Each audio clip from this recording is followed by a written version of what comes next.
Hi hello friends, ಎಲ್ಲರಿಗೂ ಕೂಡ ನಮಸ್ಕಾರ.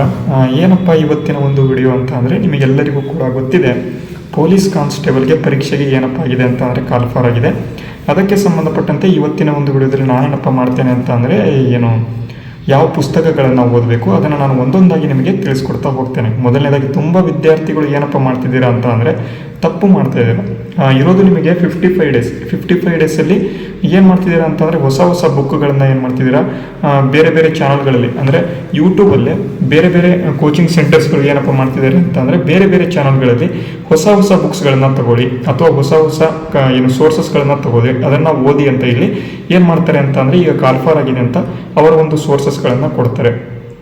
ಆದರೆ ನಾವೇನು ಮಾಡಬೇಕು, ಈಗ ಇದುವರೆಗೂ ಓದಿರ್ತಕ್ಕಂಥ ವಿದ್ಯಾರ್ಥಿಗಳು ಯಾರಿದ್ದೀರಾ ಅವರಿಗೆ ಮೊದಲು ಹೇಳಿಬಿಡ್ತೇನೆ. ಅಂದರೆ ಈಗ ಆಲ್ರೆಡಿ ಒಂದು 6 to 7 months ಆಲ್ರೆಡಿ ನಮ್ಮ ಒಂದು ಪೊಲೀಸ್ ಕಾನ್ಸ್ಟೇಬಲ್ ಎಕ್ಸಾಮ್ ಅಂತಾನೆ ಓದ್ತಾ ಇರ್ತಕ್ಕಂಥ ವಿದ್ಯಾರ್ಥಿಗಳು ಯಾರು ಇದ್ದೀರಾ ಅವರಿಗೆ ಹೇಳಿಬಿಡ್ತೇನೆ. ಮೊದಲನೇದಾಗಿ ಹಿಸ್ಟ್ರಿ ಬುಕ್ಕು ನೀವೇನಾದರೂ ರಂಗನಾಥ್ ಬುಕ್ಕು ನಿಮಗೆ ತೋರಿಸ್ತೇನೆ, ಬುಕ್ಕನ್ನು ಕೂಡ ತೋರಿಸ್ತೇನೆ ನೋಡಿ. ಸ್ಪರ್ಧಾ ಇತಿಹಾಸ ಅಂತ ಇದೆ ಈ ಒಂದು ಬುಕ್ಕು. ಇಲ್ಲಿ ನಿಮಗೆ ಉಲ್ಟಾ ಕಾಣಬಹುದು. ಸ್ಪರ್ಧಾ ಇತಿಹಾಸ ಬರೆದವರು ಯಾರಪ್ಪ ಅಂತ ಅಂದರೆ ಮಂಜುನಾಥ್ ಸರ್ ಅವರು. ಈ ಒಂದು ಮಂಜುನಾಥ್ ಸರ್ ಅವರು ಬರೆದಿರ್ತಕ್ಕಂಥ ಒಂದು ಪುಸ್ತಕ ಎನಫ್ ಇದು. ಇದನ್ನು ಬಿಟ್ಟು ಏನು ಕೂಡ ಓದಬೇಡಿ. ಇದರೊಳಗೆ ಮ್ಯಾಕ್ಸಿಮಮ್ ಆಗಿ ನೀವೇನಪ್ಪ ಓದಬೇಕು ಅಂತ ಅಂದರೆ, ಇಲ್ಲಿ ಕರ್ನಾಟಕ ಹಿಸ್ಟ್ರಿ ಅಂತ ಕೊನೆಯಲ್ಲಿ ಒಂದು 100 ಪೇಜ್ ಕೊಟ್ಟಿದ್ದಾರೆ ಗೊತ್ತಾ. ಕರ್ನಾಟಕ ಹಿಸ್ಟ್ರಿ ಇಲ್ಲ ಅಂತ ಇಲ್ಲಿ 100 ಪೇಜ್ ಕೊಟ್ಟಿದ್ದಾರೆ. 100 ಪೇಜಲ್ಲಿ ಒಂದು ಪೇಜು ಕೂಡ ಮಿಸ್ ಮಾಡಬಾರ್ದು, ಸಂಪೂರ್ಣವಾಗಿ ಓದ್ಕೊಂತ ಹೋಗಬೇಕು. ಯಾಕೆ ಅಂತಂದರೆ ಅಷ್ಟು ಇಂಪಾರ್ಟೆಂಟ್ ಇದೆ ಕರ್ನಾಟಕ ಹಿಸ್ಟ್ರಿ. ನಿಮಗೆ ತೋರಿಸ್ತೇನೆ. ನಿಮಗೆ ಈ ರೀತಿಯಾಗಿ ಬುಕ್ಗಳನ್ನು ತೋರಿಸುವಾಗಿಲ್ಲ, ನಾನು ಏನೇನು ಕೂಡ ಪ್ರಮೋಟ್ ಮಾಡ್ತಾ ಇಲ್ಲ, ಬಟ್ ಬೆಸ್ಟ್ ಬುಕ್ ಇದೆ ನೋಡಿ. PTK ಅಂತ ಇಲ್ಲಿ ನಿಮಗೆ ಕಾಣಬಹುದು. ಇಲ್ಲಿ ಕರ್ನಾಟಕ ಇತಿಹಾಸ ಸಂಪೂರ್ಣವಾಗಿ ಕೊಟ್ಟಿದ್ದಾರೆ. ಇದನ್ನು ಮಿಸ್ ಮಾಡದೆ ಓದಿ. ಇದರಿಂದ ಮಿನಿಮಮ್ 5 to 6 ಕ್ವಶನ್ಸ್ ಬರ್ತವೆ. ಬರೀ 100 ಪೇಜ್ ಓದಿದರೆ 5 ರಿಂದ 6 ಕ್ವಶನ್ಸ್, ಓಕೆನಾ.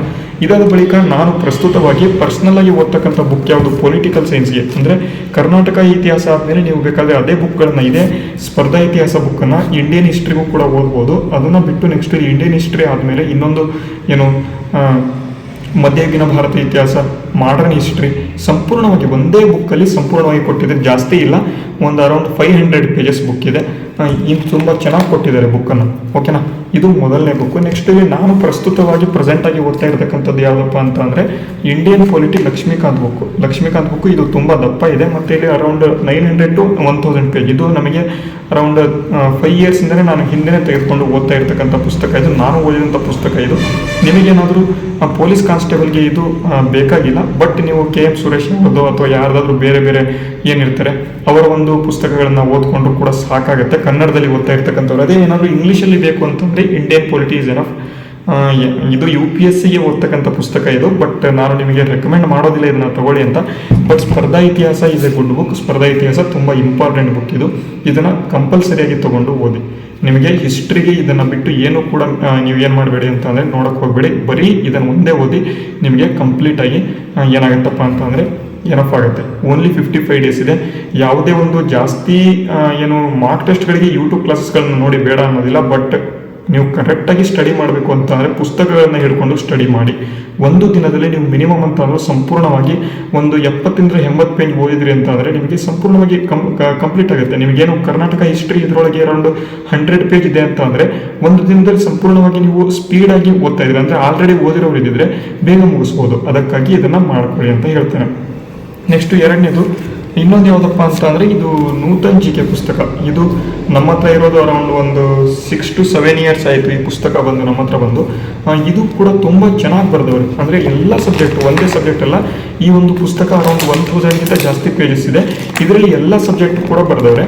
ನಿಮಗೇನಾದರೂ ಈ ಒಂದು ಪುಸ್ತಕ ಯಾರಾದರೂ ಈಗ ಪ್ರೆಸೆಂಟಾಗಿ ಇರ್ತಕ್ಕಂಥವ್ರ ಹತ್ರ ಯಾರ ಹತ್ರ ಏನಾದರೂ ಇತ್ತು ಅಂತ ಅಂದರೆ ಕರ್ನಾಟಕ ಇತಿಹಾಸ ಮಂಜುನಾಥ್ ಅಂತ ಹೇಳಿದೆ, ಇವರ ಪುಸ್ತಕ ಓದಿ ಬೇಡ ಅಂತ ಅನ್ನೋದಿಲ್ಲ. ಬಟ್ ಈ ಒಂದು ಪುಸ್ತಕ ಏನಿದೆ ಇದನ್ನು ಆಲ್ರೆಡಿ ರೆಫರ್ ಮಾಡಿರೋರು ಇದೇ ಸಾಕು, ಇದೇ ಎನಫ್ ಆಗುತ್ತೆ. ಇದನ್ನೇ ಇನ್ನೊಂದ್ಸಲಿ ಒಂದು 2 ರಿಂದ 3 ಸಲ ಇದನ್ನೇ ಓದಿ, ಇದೇ ನಿಮಗೆ ಎನಫ್ ಆಗುತ್ತೆ. ಬೇರೆ ಏನು ಕೂಡ ನೀವು ಸೋರ್ಸ್ನ ಫಾಲೋ ಮಾಡುವ ಒಂದು ಅವಶ್ಯಕತೆ ಇಲ್ಲ, ಓಕೆನಾ. ಇದು ಎರಡನೇ ಪುಸ್ತಕ, ಎರಡನೇದು. ನೆಕ್ಸ್ಟ್ ಇದರೊಳಗೆ ನಿಮಗೆ ಸೈನ್ಸು ಮತ್ತು ಇಲ್ಲಿ ಕರ್ನಾಟಕ ಜಿಯೋಗ್ರಫಿ ಮತ್ತು ಇಲ್ಲಿ ಎಕನಾಮಿಕ್ಸು, ಅರ್ಥಶಾಸ್ತ್ರ, ಮೆಂಟಲ್ ಎಬಿಲಿಟಿ ಒಂದು ಬಿಟ್ಟು ಎಲ್ಲವೂ ಕೂಡ ಇದರಲ್ಲಿ ಇದೆ, ಓಕೆನಾ. ಇದು ಒಂದೇ ಪುಸ್ತಕ ಸಾಕು. ಅರೌಂಡ್ 400 rupees ಇರ್ಬೋದು. ಅಮೆಝಾನ್, ಫ್ಲಿಪ್ಕಾರ್ಟ್ಗಳಲ್ಲಿ ನೀವು ನೋಡಿ ತೆಗೆದುಕೊಳ್ಬೋದು. ನೀವೇನಾದರೂ 55 ಡೇಸಲ್ಲಿ ಮುಗಿಸ್ಬೇಕು ಅಂತಂದರೆ ಈ ಒಂದು ಪುಸ್ತಕನ ನಾನು ರೆಕಮೆಂಡ್ ಮಾಡ್ತೇನೆ, ಓಕೆನಾ. 55 ಡೇಸಲ್ಲಿ ಈ ಒಂದು ಪುಸ್ತಕವನ್ನು ಸಂಪೂರ್ಣವಾಗಿ ಮುಗಿಸ್ಬೋದು. ಅರೌಂಡ್ ಎಷ್ಟಿದೆ ಅಂತಂದರೆ 1000 ಪೇಜಸ್ ಇದೆ. ಡೈಲಿ ಒಂದು 50 ಪೇಜಸ್ ಓದಿದ್ರು ಕೂಡ ಈ ಒಂದು ಪುಸ್ತಕವನ್ನು ಮುಗಿಸ್ಬೋದು ಅಂತ ನಾನು ರೆಕಮೆಂಡ್ ಮಾಡ್ತೇನೆ. ನೂತನ್ GK ಪುಸ್ತಕ ಯಾರಪ್ಪ ಬರೆದಿರೋದು ಅಂತ ಅಂದರೆ SS ಬಿರಾದರ್ ಸರ್ ಅವರು, KS ಅಧಿಕಾರಿಗಳಿದ್ದಾರೆ ಇವರು ಬರೆದಿದ್ದಾರೆ. ಇದನ್ನು ನೀವು ತಗೊಳ್ಳಿ, ಇದನ್ನು ನೀವು ತಗೊಂಡು ಓದ್ಬೋದು. ನೆಕ್ಸ್ಟು ಕರೆಂಟ್ ಅಫೇರ್ಸ್ಗೆ ಬರೋದಾದರೆ, ಕರೆಂಟ್ ಅಫೇರ್ಸಲ್ಲಿ ನಾನು ಪ್ರಸ್ತುತವಾಗಿ ಪ್ರೆಸೆಂಟಾಗಿ ನಾನೇ ಹೇಳ್ತೇನೆ ನಮ್ಮ ಒಂದು PDF ತಗೊಳ್ಳಿ ಅಂತ. ಅದು ತಗೊಳ್ಳೋದಕ್ಕೆ ಆಗಲಿಲ್ಲ ಅಂತಂದರೆ ನಾನು ಮಂತ್ಲಿ ಕರೆಂಟ್ ಅಫೇರ್ಸ್ ಓದ್ತೇನೆ ಅಂತಂದರೆ ಕಳೆದ ಒಂದು 5 ರಿಂದ 6 ತಿಂಗಳ ಒಂದು ಕರೆಂಟ್ ಅಫೇರ್ಸ್, ಮ್ಯಾಕ್ಸಿಮಮ್ ಇನ್ನೊಂದೇನಪ್ಪ ಅಂತಂದರೆ ಕಳೆದ 3 ತಿಂಗಳ ಕರೆಂಟ್ ಅಫೇರ್ಸ್ ತುಂಬ ಕೇಳ್ತಿದ್ದಾರೆ.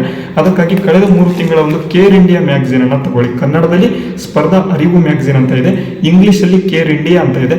ನಿಮಗೆ ಇದು ಆಗಲಿಲ್ಲ ಅಂತಂದರೆ ಸ್ಪರ್ಧಾ ವಿಜಯದ ಓದ್ತಾ ಇರ್ತಕ್ಕಂಥ ವಿದ್ಯಾರ್ಥಿಗಳು, ಸರ್ ನಾವು ಸ್ಪರ್ಧಾ ವಿಜಯದ ತಗೊಂಡು ಓದಿದ್ದೀವಿ ಆಲ್ರೆಡಿ, ಅವರು ಆ ರೀತಿ ಹೇಳ್ತಕ್ಕಂಥ ವಿದ್ಯಾರ್ಥಿಗಳೇನಿದ್ದಾರೆ ಇಲ್ಲಿ ಸ್ಪರ್ಧಾ ವಿಜೇತಾನೆ ಸಾಕ, ಮತ್ತೆ ಏನಾದರೂ ನಾವು ಇನ್ನೂ ತಗೋಬೇಕಂತ ಕೇಳ್ತೀರಾ, ಅದಕ್ಕಾಗಿ ಹೇಳ್ತಾ ಇದ್ದೇನೆ ಸ್ಪರ್ಧಾ ವಿಜೇತಾನೆ ಸಾಕು, ಯಾವುದಾದ್ರೂ ಒಂದು ಓದಿ.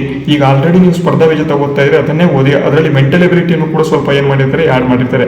ಸಂಪೂರ್ಣವಾಗಿ ಪೊಲೀಸ್ ಕಾನ್ಸ್ಟೇಬಲ್ಗೆ ಓದ್ತಾ ಇರೋರು ಸ್ಪರ್ಧಾ ವಿಜೇತಾನೆ ಓದಿ.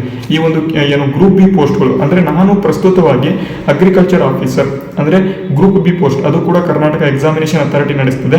ಅದಕ್ಕಾಗಿ ಈ ಒಂದು ಪುಸ್ತಕಗಳನ್ನು ನಾನು ಪ್ರೆಸೆಂಟ್ ಆಗಿ ನೋಡ್ತಾ ಇದ್ದೇನೆ. ಜುಲೈ 26ನೇ ತಾರೀಕಿಗೆ ನಮ್ಮ ಒಂದು ಪರೀಕ್ಷೆ ಕೂಡ ಇದೆ. ನಾನು ಪ್ರಸ್ತುತವಾಗಿ ವರ್ಕ್ ಮಾಡ್ತಾ ಇದ್ರು ಕೂಡ ನಮ್ಮ ಒಂದು ಅಗ್ರಿಕಲ್ಚರ್ ಆಫೀಸರ್, ನಾವು ಏನು ಕೃಷಿ ಕುಟುಂಬದಿಂದ ಮತ್ತೆ ಇಲ್ಲಿ ಕೃಷಿಯಲ್ಲಿ ನಾವು ಡಿಗ್ರಿನ ಮುಗಿಸೋರ ಕಾರಣದಿಂದಾಗಿ ಅರೌಂಡ್ 700 to 800 ಪೋಸ್ಟ್ ಬಂದಿದ್ದಾವೆ. ಅದಕ್ಕಾಗಿ ನಾವು ಕೂಡ ಓದ್ತಾ ಇದ್ದೇವೆ. ಓಕೆನಾ, ನಿಮಗೂ ಕೂಡ ಗೈಡ್ ಮಾಡಬೇಕಂತ ಅನಿಸ್ತದೆ, ಅದಕ್ಕಾಗಿ ನಾನು ಪೊಲೀಸ್ ಕಾನ್ಸ್ಟೇಬಲ್ಗಾಗಿ ಗೈಡನ್ನು ಮಾಡ್ತಿದ್ದೇನೆ. ನೆಕ್ಸ್ಟು ಇದಾದ ಬಳಿಕ ನೆಕ್ಸ್ಟ್ ಇನ್ನೊಂದು ಏನಪ್ಪ ಹೇಳಿದೆ ಅಂತ ಅಂದರೆ ಮೆಂಟಲ್ ಎಬಿಲಿಟಿ. ನೋಡಿ, ಮೆಂಟಲ್ ಎಬಿಲಿಟಿ ತರಗತಿಗಳನ್ನ ನಾವೇ ಮುಗಿಸ್ಕೊಡ್ತಾ ಇದ್ವಿ. ಬಟ್ ನಾವು ಪ್ರಸ್ತುತವಾಗಿ ನಮ್ಮ ಒಂದು ತರಗತಿಗಳು ಏನು ಮಾಡಿದ್ದೇವೆ ಅಂತಂದ್ರೆ ಹೋಲ್ಡಲ್ಲಿ ಇಟ್ಟಿದ್ದೇವೆ. ಯಾಕೆ ಅಂತಂದರೆ ನಮಗೂ ಕೂಡ ಪರೀಕ್ಷೆ ಇದೆ ಜುಲೈಯಲ್ಲಿ. ನಿಮಗೆ ಪೊಲೀಸ್ ಕಾನ್ಸ್ಟೇಬಲ್ಗೆ ವೀಕ್ಲಿ 1 or 2 ಟೆಸ್ಟ್ಸ್ಗಳನ್ನು ನಾವು ನಿಮಗೆ ಪ್ರೊವೈಡ್ ಮಾಡುವಂಥ ಒಂದು ಪ್ರಯತ್ನವನ್ನು ಮಾಡ್ತೇವೆ. ಯಾಕೆ ಅಂತಂದರೆ ಹಳೆಯ ಒಂದು 60,000 ವಿದ್ಯಾರ್ಥಿಗಳು, ಟೋಟಲ್ ಆಗಿ 60,000 ವಿದ್ಯಾರ್ಥಿಗಳು ನಮ್ಮ ಒಂದು ಚಾನಲಲ್ಲಿ ಏನು ಮಾಡ್ತಿದ್ದಾರೆ ಅಂತ ಅಂದರೆ ಇಲ್ಲಿ ಟೆಸ್ಟ್ಗಳನ್ನು ಕಳೆದ ಒಂದು ವರ್ಷಗಳನ್ನು ತೆಗೆದುಕೊಂಡು ಬರ್ತಾ ಇದ್ದಾರೆ. ಅದಕ್ಕಾಗಿ ನಾವು ಟೆಸ್ಟನ್ನು ಕೊಡ್ತಾ ಹೋಗ್ತೇವೆ. ವಾರದಲ್ಲಿ 2 ರಿಂದ 3 ಟೆಸ್ಟ್ಗಳನ್ನು ಕೊಡ್ತೇವೆ, ಅದನ್ನು ನೋಡಿ. ಓಕೆನಾ, ಪೊಲೀಸ್ ಕಾನ್ಸ್ಟೇಬಲ್ ಅಂತಾನೆ ಕೊಡ್ತೇವೆ, ಅದನ್ನು ನೋಡಿ. ನೆಕ್ಸ್ಟ್ ಇಲ್ಲಿ ಮೆಂಟಲ್ ಎಬಿಲಿಟಿ ನಾವು ಈಗ ನಿಮಗೆ ಕಂಪ್ಲೀಟನ್ನು ಮಾಡೋದಕ್ಕೆ ಆಗೋದಿಲ್ಲ. ಬಟ್ ಇನ್ನೊಂದು ಏನಪ್ಪ ಅಂತ ಅಂದರೆ ನಾವು ಈ ಒಂದು GKಗೆ ಮಾರ್ಕ್ ಟೆಸ್ಟನ್ನು ಕೊಡ್ತೇವೆ. ಮಾರ್ಕ್ ಟೆಸ್ಟಲ್ಲಿ ನಾನು ಇಲ್ಲಿ ತೋರಿಸ್ತಿದ್ದೇನೆ, ಮಾರ್ಕ್ ಟೆಸ್ಟ್ PDF ಅಂತ. ಮಾರ್ಕ್ ಟೆಸ್ಟಾಗಿ ಎಷ್ಟಿದೆ ಅಂತ 101 ರೂಪಾಯಿ ಒಂದು ಏನಿದೆ ಅಂತ ಅಂದರೆ PDF ನಾವು ಅಮೌಂಟನ್ನು ಇಟ್ಟಿದ್ದೇವೆ, ಅದನ್ನು ಪಡ್ಕೊಳ್ಳಿ. ಅದನ್ನು ತಗೊಂಡ್ರೆ ನೀವು ಏನಪ್ಪ ಸಿಗುತ್ತೆ ಅಂತ ಅಂದರೆ ನಿಮಗೆ ಮಾರ್ಕ್ ಟೆಸ್ಟ್ಗಳು ಸಿಗ್ತವೆ. ಎಷ್ಟಿದಾವೆ ಮಾರ್ಕ್ ಟೆಸ್ಟ್ ಅಂತ ಅಂದರೆ ಅರೌಂಡ್ ಒಂದು 50 ರಿಂದ 60 ಟೆಸ್ಟ್ಗಳು ಇದ್ದಾವೆ. ಓಕೆನಾ, 50 ರಿಂದ 60 ಟೆಸ್ಟ್ಗಳು ಇದ್ದಾವೆ. ಅದನ್ನು ಕಂಪಲ್ಸರಿ ಬಿಡಿಸಿ, ನಿಮಗೆ ಯೂಸ್ ಆಗುತ್ತೆ. ಓಕೆನಾ, ಅದು ಕೂಡ ತುಂಬ ಇಂಪಾರ್ಟೆಂಟ್ ಆಗಿರ್ತದೆ. ಮತ್ತು ಇಲ್ಲಿ ಕರೆಂಟ್ ಅಫೇರ್ಸ್ಗಾಗಿ ನಾನು ಒಂದು ಇಲ್ಲಿ ಸ್ಕ್ರೀನ್ಶಾಟನ್ನು ಹಾಕಿದ್ದೇನೆ, PDF ಅನ್ನು. ಸ್ಕ್ರೀನ್ಶಾಟನ್ನು ತಗೊಂಡು ಅಲ್ಲಿ ನಿಮಗೆ 60 ರೂಪಾಯಿಗೆ ಕಳೆದ 6 ತಿಂಗಳ ಕರೆಂಟ್ ಅಫೇರ್ಸ್ ನಿಮಗೆ ಸಿಗುತ್ತೆ. ಅದನ್ನು ಕೂಡ ನೀವೇನು ಮಾಡಬೇಕು ಅಂತ ಅಂದರೆ ಪಡ್ಕೋಬೇಕು, ಅದನ್ನು ಕೂಡ ಓದಿ. ಈಗ ಪ್ರೆಸೆಂಟಾಗಿ ನಾವು ಡಿಸೆಂಬರಿಂದ ಹಿಡಿದು ಮೇ ತಿಂಗಳವರೆಗೆ ಕರೆಂಟ್ ಅಫೇರ್ಸ್ ರೆಡಿ ಮಾಡಿದ್ದೇವೆ. ಈಗ ಇನ್ನೂ ಕೂಡ ಜೂನ್ ಕರೆಂಟ್ ಅಫೇರ್ಸ್ ಇನ್ನೂ ಕೂಡ ಈಗ ಬರ್ತಾ ಇದೆ, ಅಂದರೆ ಈಗ ಜೂನ್ ಇನ್ನೂ ಕೂಡ ಮುಗಿದಿಲ್ಲ. ಜೂನ್ ಆದ ನಂತರ ಜೂನ್ ಕರೆಂಟ್ ಅಫೇರ್ಸನ್ನು ಕೂಡ ಕೊಡ್ತೇವೆ. ನೆಕ್ಸ್ಟ್ ಇಲ್ಲಿ ಜುಲೈ ತಿಂಗಳ ಕರೆಂಟ್ ಅಫೇರ್ಸ್ ಅನ್ನು ಕೂಡ ಕೊಡ್ತಾ ಹೋಗ್ತೇವೆ. ಓಕೆನಾ, 60 ರೂಪಾಯಿಲಿ ನಿಮಗೆ ಕಳೆದ 6 ತಿಂಗಳ ಕರೆಂಟ್ ಅಫೇರ್ಸ್ ಸಿಗುತ್ತೆ, ಅದನ್ನು ಕೂಡ ನೀವು ಪಡ್ಕೋಬಹುದು. ನಾನು ಸ್ಕ್ರೀನ್ಶಾಟ್ ಹಾಕ್ತೇನೆ, ನೀವು ತಗೊಳ್ಳಿ. ಯಾಕೆ ಅಂತ ಅಂದರೆ ಅದು ತುಂಬ ಇಂಪಾರ್ಟೆಂಟ್. ಮತ್ತೆ ಇಲ್ಲಿ ಇನ್ನೊಂದು ಇಂಪಾರ್ಟೆಂಟ್ ಏನಪ್ಪ ಅಂತ ಇವೆಲ್ಲವೂ ಕೂಡ PDF ಯಾವ ರೀತಿ ಸಿಗುತ್ತೆ ಅಂತ ಅಂದರೆ ಟೆಲಿಗ್ರಾಮ್ ಲಿಂಕ್ ಇದೆ ಡಿಸ್ಕ್ರಿಪ್ಷನಲ್ಲಿ. ಟೆಲಿಗ್ರಾಮನ್ನು ಜಾಯ್ನ್ ಆಗಿ, ಟೆಲಿಗ್ರಾಮ್ನ ಜಾಯ್ನ್ ಆದ್ರಿ ಅಂತ ನೀವು ಡೈರೆಕ್ಟಾಗಿ ನನಗೆ ಯಾವ ರೀತಿ ಮೆಸೇಜ್ ಮಾಡ್ಬೋದು ಅಂದರೆ ಡೈರೆಕ್ಟಾಗಿ ಟೆಲಿಗ್ರಾಮಲ್ಲಿ ನಾನು ಐಡಿಯನ್ನು ಕೊಟ್ಟಿದ್ದೇನೆ. ಡೈರೆಕ್ಟಾಗಿ ನಿಮಗೆ ಏನಾದರೂ ಡೌಟ್ ಇತ್ತು ಅಂತಂದರೆ ಪೊಲೀಸ್ ಕಾನ್ಸ್ಟೇಬಲ್ ಆಗಿರ್ಬೋದು, PSI ಆಗಿರ್ಬೋದು, ಏನಾದರೂ ಡೌಟ್ ಇತ್ತಪ್ಪ ಅಂತಂದರೆ ನೀವು ನಮಗೆ ಡೈರೆಕ್ಟಾಗಿ ಕೇಳ್ಬೋದು. ಅಲ್ಲಿ ನಾವು ಏನಪ್ಪ ಮಾಡ್ತೇವೆ ಅಂತಂದರೆ ನಿಮಗೆ ಡೌಟನ್ನು ಕ್ಲಿಯರನ್ನು ಮಾಡ್ತೇವೆ ಅಂತ ಇಲ್ಲಿ ಹೇಳ್ತೇನೆ. ಓಕೆನಾ, ಇದು ಮೇನ್ ಇಂಪಾರ್ಟೆಂಟ್ ಆಗಿರ್ತಕ್ಕಂಥದ್ದು. ನೆಕ್ಸ್ಟ್ ಇಲ್ಲಿ ಸೈನ್ಸ್ ಆ್ಯಂಡ್ ಟೆಕ್ನಾಲಜಿ ಕೂಡ ನಾನು 4G ಬುಕ್ಸ್ ರೆಫರ್ ಮಾಡ್ತಾ ಇದ್ದೆ, ಬಟ್ 4G ಬುಕ್ ಹೇಳ್ತಾ ಇದೆ. ಬಟ್ ಇದು ಈ ಒಂದು ಸ್ಪರ್ಧಾ ನೂತನ GK ಪುಸ್ತಕ ಏನಿದೆ ಇದೇ ಸಾಕು ನಿಮಗೆ. ಓಕೆನಾ, ಇದರಲ್ಲಿ ಸೈನ್ಸ್ ಕೂಡ ಕವರ್ ಮಾಡಿದ್ದಾರೆ, ಇಷ್ಟೇ ಸಾಕು ನಿಮಗೆ ಪೊಲೀಸ್ ಕಾನ್ಸ್ಟೇಬಲ್ಗೆ. ಇದನ್ನು ನೋಡ್ಕೊಳ್ಳಿ ಸಾಕು. ಓಕೆನಾ, ಇದು ಪೊಲೀಸ್ ಕಾನ್ಸ್ಟೇಬಲ್ಗೆ ಸಂಬಂಧಪಟ್ಟಂತೆ ಬುಕ್ ಲಿಸ್ಟ್ಗಳು ಎಲ್ಲವನ್ನು ಕೂಡ ಏನೇನು ನಾವು ನೋಡಬೇಕು ಅಂತ. ಈಗ ಸ್ವಲ್ಪ ನಾನು ಏನಪ್ಪ ಮಾಡ್ತೇನೆ ಅಂತಂದರೆ ನಿಮಗೆ ಯಾವ ರೀತಿ ನಾನು ಓದ್ತಾ ಇರ್ತಕ್ಕಂಥ ಪುಸ್ತಕಗಳು ಯಾವ ರೀತಿ ಇದಾವೆ ಅಂತ ನಿಮಗೆ ತೋರಿಸ್ತೇನೆ. ನೋಡಿ ವಿದ್ಯಾರ್ಥಿಗಳು, ಇದು ನನ್ನ ಸ್ಟಡಿ ಟೇಬಲ್ ಆಗಿತ್ತು ಅಂತ ಅಂದರೆ ನಾನು ಈಗಾಗಲೇ ಹೇಳಿದೆ ನೂತನ್ ಚಾಣಕ್ಯ, ಮತ್ತು ಇಲ್ಲಿ ನೂತನ್ GK ಪುಸ್ತಕ. ನೆಕ್ಸ್ಟ್ ಇಲ್ಲಿ ಸ್ಪರ್ಧಾ ಇತಿಹಾಸ ಪುಸ್ತಕ. ನೆಕ್ಸ್ಟ್ ಇಲ್ಲಿ ಇಂಡಿಯನ್ ಪೊಲಿಟಿ, ಇದು 3ನೇ ಪುಸ್ತಕ. ನೆಕ್ಸ್ಟ್ ಈ ಕಡೆ ಬಂದ್ವಿ ಅಂತ ಅಂದರೆ ಕೇರ್ ಇಂಡಿಯಾ ಮ್ಯಾಗಝೀನ್ ಇಟ್ಟಿದ್ದೀನಿ. ಕೇರ್ ಇಂಡಿಯಾ ಮ್ಯಾಗ್ಝಿನ್ ಆದಮೇಲೆ ಇಲ್ಲಿ ನೋಡ್ಬೋದು ಅಗ್ರಿಕಲ್ಚರ್ ಅಂತ ಇನ್ನೊಂದು ಪುಸ್ತಕ ಆ ಕಡೆ ಇದೆ, ಆ ಕಡೆ ಇಟ್ಟಿದ್ದೀನಿ. ಇದು ಅಗ್ರಿಕಲ್ಚರ್ ನಮ್ಮ ಒಂದು ಎಒಗೆ ಓದ್ತಾ ಇರತಕ್ಕಂಥ ಪುಸ್ತಕ. ಇದು agriculture competitive book of agriculture ನೇಮ್ರ ಸುಂದ ಅಂತ. ನಿಮಗೆ ಇವೆಲ್ಲ ಅರ್ಥ ಆಗಲ್ಲ, ಇವೆಲ್ಲ ಬಿಡಿ, ನಿಮಗೆ ಏನು ಯೂಸ್ ಆಗೋದಿಲ್ಲ. ನೆಕ್ಸ್ಟ್ ಇಲ್ಲಿ ಇವೆಲ್ಲ ನನ್ನ ನೋಟ್ಸ್ ಇವು, ಓಕೆನಾ. ಇಷ್ಟು ಎಲ್ಲ ನೋಟ್ಸ್ ಇವು, ಇನ್ನೂ ಕೂಡ ತುಂಬ ಇದ್ದಾವೆ. ಬಟ್ ನಾನು ಇಲ್ಲಿ ಸ್ವಲ್ಪ ಇದನ್ನು ಫೋನ್ ಇಡೋದಕ್ಕೆ ಇಲ್ಲಿ ಫೋನ್ ಇಟ್ಟು ನಾನು ಏನಪ್ಪ ಮಾಡಿದೆ ಅಂತಂದರೆ ಈಗ ವಿಡಿಯೋ ಮಾಡಿದ್ದೆ, ಓಕೆನಾ. ಈ ರೀತಿಯಾಗಿ ಇಲ್ಲಿ ಫೋನ್ ಇಟ್ಟು ಈ ಕಡೆ ವಿಡಿಯೋ ಮಾಡಿರ್ತಕ್ಕಂಥದ್ದು, ಅದಕ್ಕಾಗಿ ಬುಕ್ಕನ್ನು ಇಟ್ಟಿದೆ, ಓಕೆನಾ. ಇನ್ನು ತುಂಬ ಬುಕ್ಸ್ ಇದ್ದಾವೆ. ಏನು ನಮ್ಮ ಒಂದು ಬುಕ್ಸ್ಗಳನ್ನ ನೀವು ನೋಡೋದಕ್ಕೆ ಹೋಗಬೇಡಿ, ಯಾಕೆ ಅಂತಂದರೆ ತುಂಬ ಇರುತ್ತವೆ. ನೀವು ಅದನ್ನು ನೋಡ್ಕೊಂಡ್ರಿ ಅಂತಂದರೆ ನಿಮಗೆ ಹೆದರಿಕೆ ಆಗುವಂಥ ಸಾಧ್ಯತೆಗಳು ಇರ್ತವೆ, ಓಕೆನಾ. ಇಷ್ಟು ಇಲ್ಲಿ ತಂದಿರ್ತಕ್ಕಂಥ ಪುಸ್ತಕಗಳು ಇನ್ನೂ ಕೂಡ ತುಂಬ ಒಳಗಡೆ ಇದ್ದಾವೆ, ಅದನ್ನು ಕೂಡ ನೋಡ್ಬೋದು ನೀವು. ಇದು ಮೇಯ್ನ್ ಆಗಿ ನಮ್ಮ ಒಂದು ಚಾನಲಲ್ಲಿ ಕೊಟ್ಟಿರ್ತಕ್ಕಂಥ ಮಾಹಿತಿ. ಇದು ಪುಸ್ತಕಗಳ ಲಿಸ್ಟನ್ನು ಕೂಡ ನಾನು ಏನಪ್ಪ ಮಾಡ್ತೇನೆ ಅಂತಂದರೆ ನಿಮಗೆ ರೆಫರನ್ನು ಮಾಡ್ತೇನೆ ಅಂತ ಹೇಳ್ತಾ ಇವತ್ತಿನ ವಿಡಿಯೋನ ಮುಗಿಸ್ತೇನೆ. ಮುಂದಿನ ವಿಡಿಯೋದಲ್ಲಿ ಸಿಗೋಣ. ಅಲ್ಲಿವರೆಗೂ ಜೈ ಹಿಂದ್, ವಂದೇ ಮಾತರಂ.